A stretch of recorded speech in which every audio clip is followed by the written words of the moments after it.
Hello friends, अब हम अपना एक नया टॉपिक सेल वॉल उसको डिस्कस करते हैं। अब तक हमने क्या पढ़ा? अब तक हम प्लाज्मा मेम्ब्रेन के बारे में पढ़ रहे थे कि हर एक लिविंग ऑर्गेनिज्म में, चाहे कोई भी लिविंग सेल हो, उसमें एक आउटर कवरिंग प्रेजेंट होती है जिसको हम प्लाज्मा मेम्ब्रेन बोलते हैं, जो कि सेल को एक एक्सटर्नल प्रोटेक्शन प्रोवाइड करती है। लेकिन नेचर में कई सारे ऐसे लिविंग ऑर्गेनिज्म भी हैं जिनमें प्लाज्मा मेम्ब्रेन के साथ साथ एक और मेम्ब्रेन प्रेजेंट होती है जो कि उन सेल्स को एक्स्ट्रा प्रोटेक्शन या फिर एक्स्ट्रा फंक्शंस प्रोवाइड करती है, और उसी वॉल को हम बोलते हैं सेल वॉल। सेल के चारों तरफ जो वॉल होती है उसको हम बोलते हैं सेल वॉल।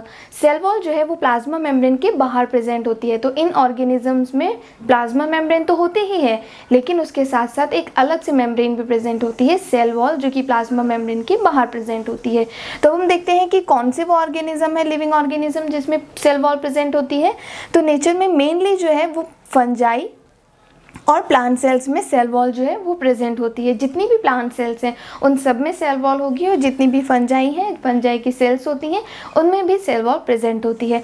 अब हम देखते हैं कि सेल वॉल का स्ट्रक्चर कैसा होता है। जो सेल वॉल है वो हार्ड होती है। प्लाज्मा मेम्ब्रेन हमने पढ़ा था कि वो थिन और फ्लेक्सिबल होती है, लेकिन सेल वॉल जो है वो हार्ड होती है, रिजिड होती है, यानी कठोर होती है, काफ़ी सॉफ्ट नहीं होती, लेकिन वो रिजिड है। अब हम देखते हैं कि सेल वॉल जो है वो किससे मिलके बनी है, ऐसा कौन सी कंपोजिशन है जिससे वो मिलके बनी है जो कि उसको एक्स्ट्रा हार्डनेस या रिजिडनेस प्रोवाइड करता है।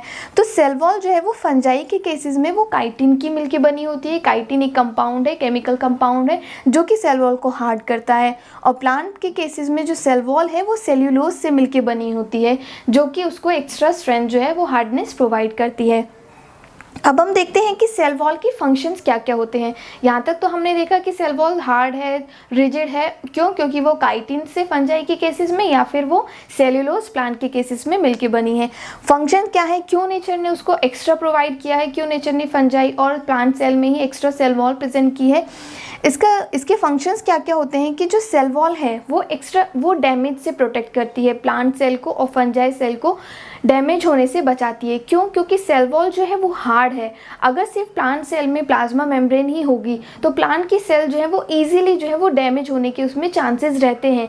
क्योंकि हम ह्यूमन बॉडी अपने आप को प्रोटेक्ट कर सकते हैं, लेकिन प्लांट सेल्स क्योंकि उनमें कोई मूवमेंट नहीं होता एक्सटर्नल, तो उसके केसेस में और फंजाई के केसेस में क्या है कि उनको डैमेज से बचाने के लिए उनके अंदर सेल वॉल प्रेजेंट होती है।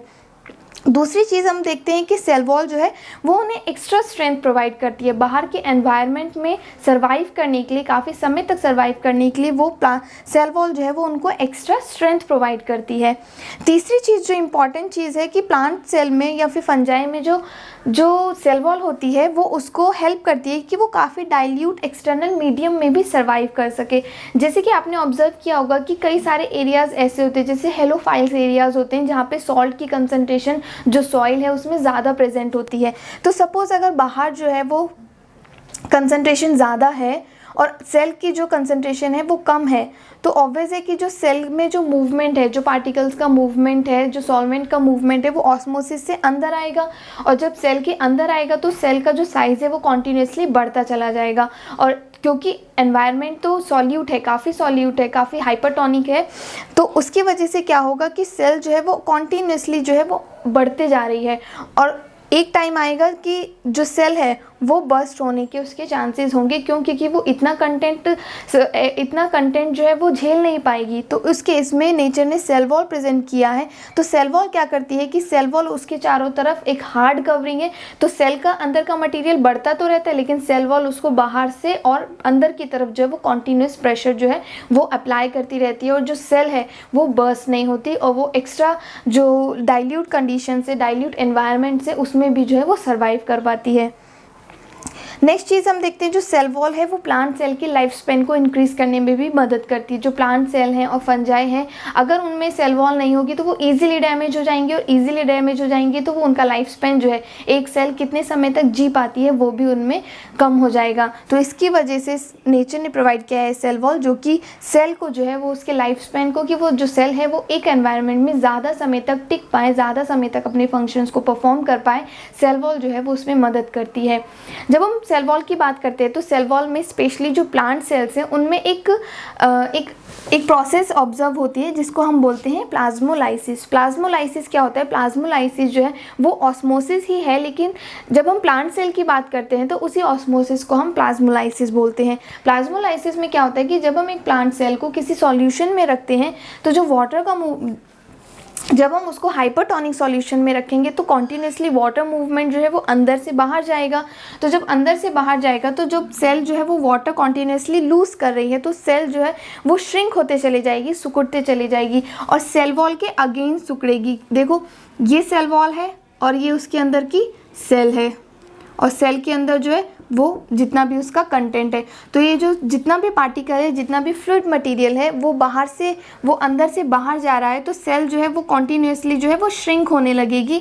जो उसका कंटेंट है वो धीरे धीरे सेल वॉल के अगेंस्ट यानी सेल वॉल से छूटता चला जाएगा। सेल वॉल जो उसके चारों तरफ है उधर से प्लाज्मा मेम्ब्रेन सिकुड़ते चले जाएगी और कंटेंट कॉन्टिन्यूसली बाहर जा रहा है। तो इसी प्रोसेस को हम क्या बोलते हैं? इसी प्रोसेस को हम प्लाज्मोलाइसिस बोलते हैं कि प्लांट सेल को जब वो हाइपरटोनिक सॉल्यूशन में होती है या फिर ऐसे सॉल्यूशन में जहाँ पे बाहर कंसंट्रेशन कम है अंदर कंसंट्रेशन ज़्यादा है तो वाटर के मॉलिक्यूल्स बाहर अंदर से बाहर जाएंगे और जब वाटर लूज होगा तो सेल वॉल के अगेंस्ट होगा। सेल वॉल जो प्लांट का जितना भी कंटेंट है प्लांट सेल का वो सेल वॉल से अलग होता चला जाएगा और बाहर चला जाएगा। तो इसी प्रोसेस को हम क्या बोलते हैं? प्लाज्मोलाइसिस बोलते हैं। तो इस क्लास में हमने क्या क्या डिस्कस किया कि सेल वॉल क्या होती है और सेल वॉल से ही एसोसिएटेड जो प्लांट सेल में एक प्रोसेस होती है दैट इज़ प्लाज्मोलाइसिस, वाटर का मूवमेंट होना फ्रॉम इनसाइड टू आउटसाइड, उसको हम प्लाज्मोलाइसिस बोलते हैं।